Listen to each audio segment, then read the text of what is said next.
مدینہ پاک میں یہ تاریخی کنواں ہے بئر الفقیر، اس کنویں کا نام ہے جس کی نسبت جلیل القدر صحابی سلمان الفارسی رضی اللہ تعالیٰ عنہ سے ہے۔ اکثر لوگ اسے بئر الفقیر کہتے ہیں، یہ لفظ فقیر ہے، فقیر نہیں۔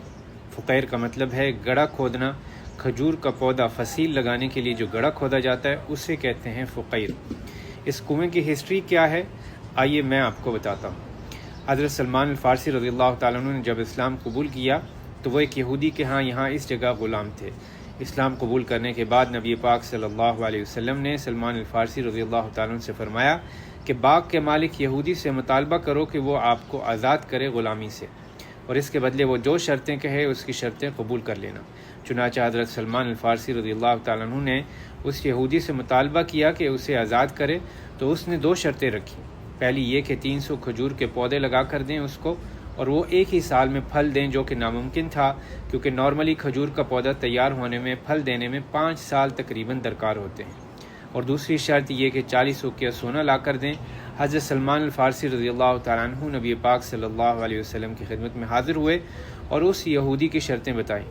آپ نے فرمایا اس کی شرطیں منظور کر لو، اور آپ نے سلمان فارسی رضی اللہ تعالیٰ عنہ کے ساتھ کچھ صحابہ کو بھیجا اور فرمایا فقروا لہا، مطلب گڑھے کھودو 300 کھجور کا پودا لگانے کے لیے، اور صحابہ سے فرمایا اپنے بھائی سلمان کی مدد کرو، کھجور کے پودے لاؤ، فصیل لاؤ۔ جن صحابہ کے باغات تھے سب کھجور کے پودے لے آئے۔ نبی پاک صلی اللہ علیہ وسلم یہاں خود تشریف لے آئے اور اپنے دست مبارک سے یہ 300 کھجور کے پودے لگائے، اور اللہ کی شان مدینہ والوں نے یہ معجزہ دیکھا کہ جو 300 پودے نبی پاک صلی اللہ علیہ وسلم نے لگائے وہ ایک ہی سال کے اندر درخت بن گئے اور ان پر پھل بھی آ گیا۔ اس طرح یہودی کی ایک شرط مکمل ہو گئی، سلمان الفارسی رضی اللہ تعالیٰ عنہ کو آزاد کرنے کی۔ اور نبی پاک صلی اللہ علیہ وسلم کے پاس ایک شخص ہدیہ لے کر آیا، سونے کا ایک ٹکڑا، تو آپ نے وہ سلمان الفارسی رضی اللہ تعالیٰ عنہ کو دیا اور فرمایا کہ یہ اس یہودی کو دے دو کہ اس کی دوسری شرط 40 اوقیہ سونے کی پوری ہو جائے اور آپ کو آزادی مل جائے غلامی سے۔